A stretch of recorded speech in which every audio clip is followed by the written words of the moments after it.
Hello viewers, আসসালামু আলাইকুম। Welcome back everyone, welcome to Tutu vlogs. অনেকদিন পর আপনাদের মাঝে আমি রয়েছি ইয়াসিন।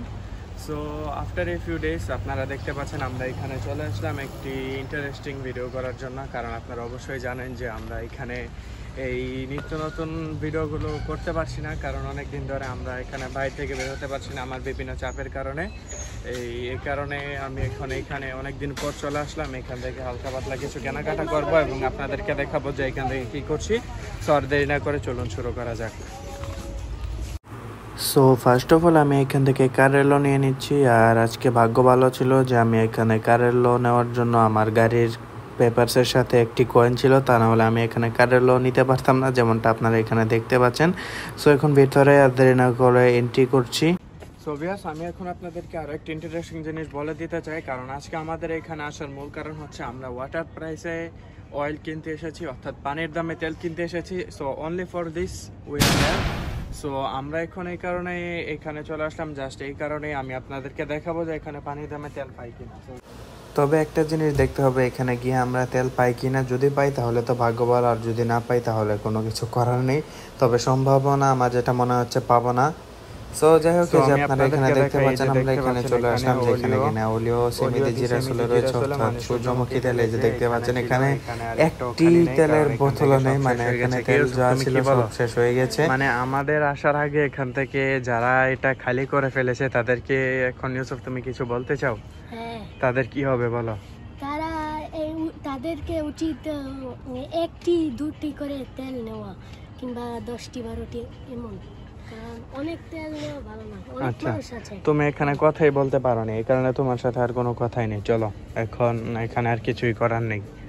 আমি ওকে বললাম আপনাদের সাথে একটি বক্তব্য দেওয়ার জন্য, অথচ ও আপনাদের কাছে কিছুই বলতে পারলো না। সো এই কারণে আমি এখন আপনাদেরকে বলছি, আর তার সাথে আপনাদেরকে দেখাচ্ছি আমরা তেল না পেলে কি হবে। এখানে চিনি তো অবশ্যই রয়েছে। সো জাস্ট এই কারণে এখান থেকে আমি চিনি নিয়ে নিচ্ছি। আর এখানে আমি যেহেতু ভাবলাম এখান থেকে 5 কেজি চিনি নেব, অর্থাৎ 5 প্যাকেট নিয়ে নিচ্ছে এই কারণে।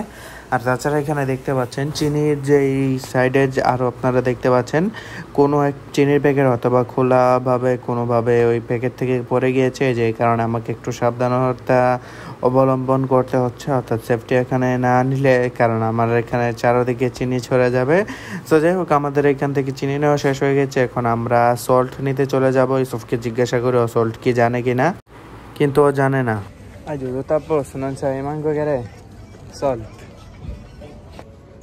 মানে ইউসুফ এখানে এই বললো, আমি ওকে বললাম যে তুমি সল্ট কি সেটাও জানো না। আর কি আমি এখানে নাপোলিতানো ভাষায় বলেছি, ইউসুফ এটাকে তোমার আমাকে একটু হেল্প করতে হবে, তা না হলে আমি এটা খুলতে পারবো না।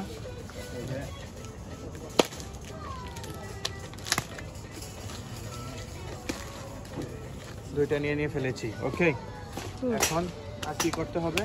আইসক্রিম। ওকে, গো। আইসক্রিম নেওয়া ছাড়া এখন আর কোনো উপায় নেই। চলো আমার সাথে। আমি বলছি আইসক্রিমকে ইটালিয়ানে বলে জেলাতো। যারা যারা জানে না তাদেরকে আমি বলে দিচ্ছি।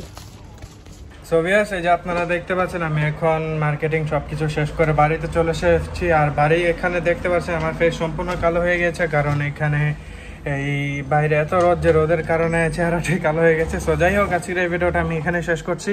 দেখা হচ্ছে এরপরের কোনো ভিডিওতে। ততক্ষণ সবাই আমাদের সাথে থাকুন এবং চোখ রাখুন তুতু ব্লগসে। Thanks for watching this video from Tutu blogs.